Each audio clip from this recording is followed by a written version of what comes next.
Well, let's bring you this now. You stop for a quick takeaway and criminals take your car away. Security firm Fidelity ADT is warning about a new hijacking trend. It says that drivers have sandwiched in and are sandwiched by two cars. Criminals from the vehicle in front of you try to hijack you while those behind you block your car. Now, for more on this, we're just joined now by crime expert Calvin Rafadi to tell us about this new trend that is, showing a new hotspot for crime in South Africa. Mr. Rafadi, thank you for your time and good morning to you. You're not bringing much good news to us this morning. It seems if I'm at a drive-through with family, with friends, alone, I might just be in a hotspot for hijacking and may not even be aware of it. Morning. Thanks for the invite. I think the best thing is to expose the modus operandi. And as we had the Commissioner of Police yesterday, he called it new modus operandi coming up, mushrooming up. And one is to throw it out there and make awareness on how to combat this and also how to expose these particular criminals. But what we have seen in the drive-thrus, it's one of the incidents. I mean, this type of hijacking, it has been happening and ongoing in the drive-thrus of the homes and in some of the estate, and whereby most of the criminals they used to target a person wearing a very expensive watch and snatching a phone, but with a firearm, just smash the window on the drive-thru and take whatever the belongings. But now, because now they take the whole car, but what we can say is the modus operandi of these particular criminals, they use what we call a cell phone military jammer.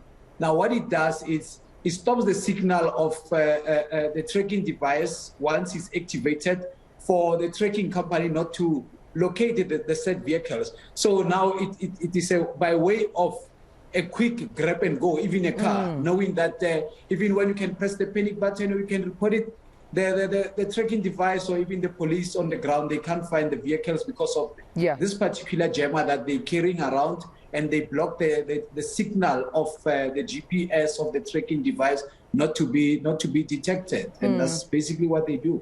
I mean, this is also sophisticated, but I just wonder, to keep customers safe, particularly at drive-thrus, is it now the responsibility of, I don't know, fast food outlets with drive-thrus to ensure that there is a security guard or security cameras around, just so that people are safe and are kept, assured that they are safe? What can we do now to keep safe?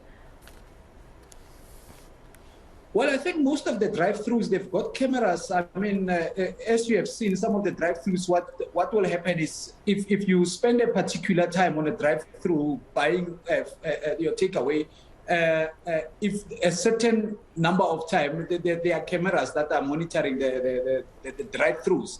That's why the commissioner, we heard him yesterday saying, no, we've seen some of the footage and we are aware and will catch these particular criminals. Now, with for the outlet to have a security, they've got security not armed even. But even when they are armed, you can't risk to crossfire with exchange fire and shoot at the hijackers.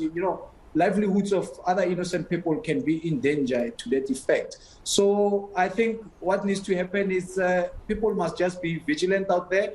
And if a gun is taken out on you, because this particular people, some of them, they are, I'll call it a hierarchy. And they want to belong in the gangs, so they take over. And some, they are even under the influence of drugs.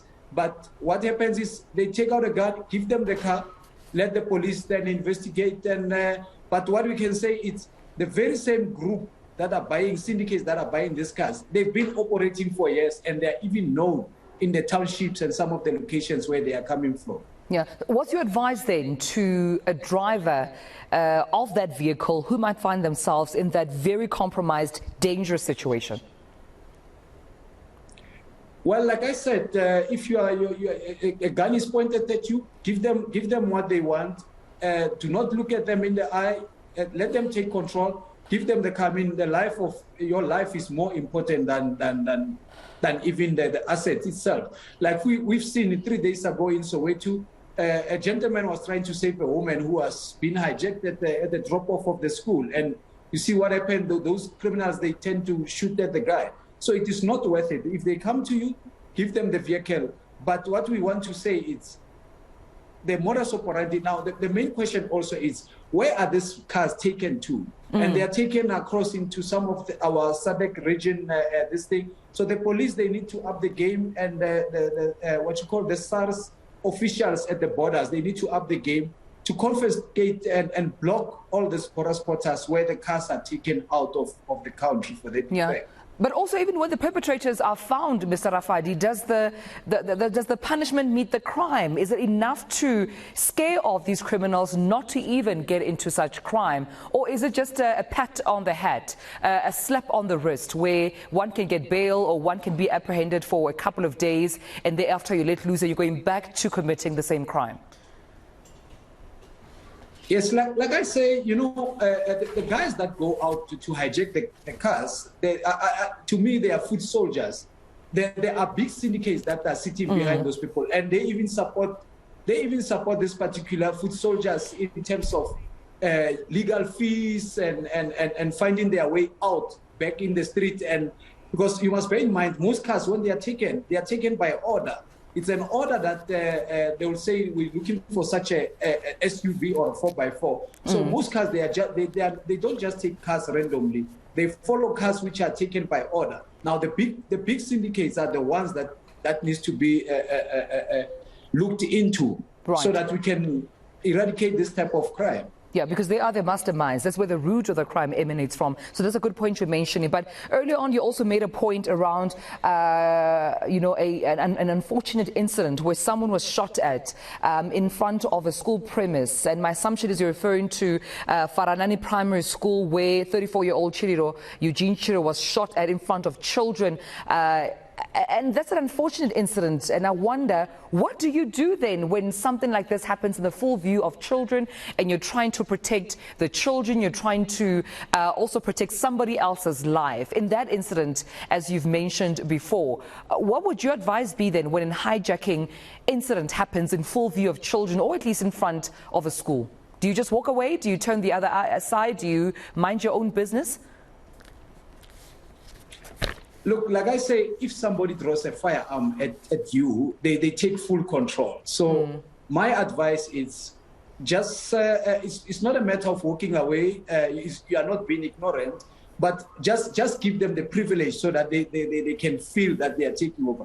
You see, when you look at in criminology, when you look at the mind of a criminal, what happens is, they don't want, at the end of the day, when they recap on all the events that they have done, because they do recap, they do go out for a meeting and recap, and one is found to be seen as a weak, that someone grabbed the gun from your hand, so we don't want you again in the group for the next upcoming events. So they tend to want to also to belong in the group. So they are very heartless.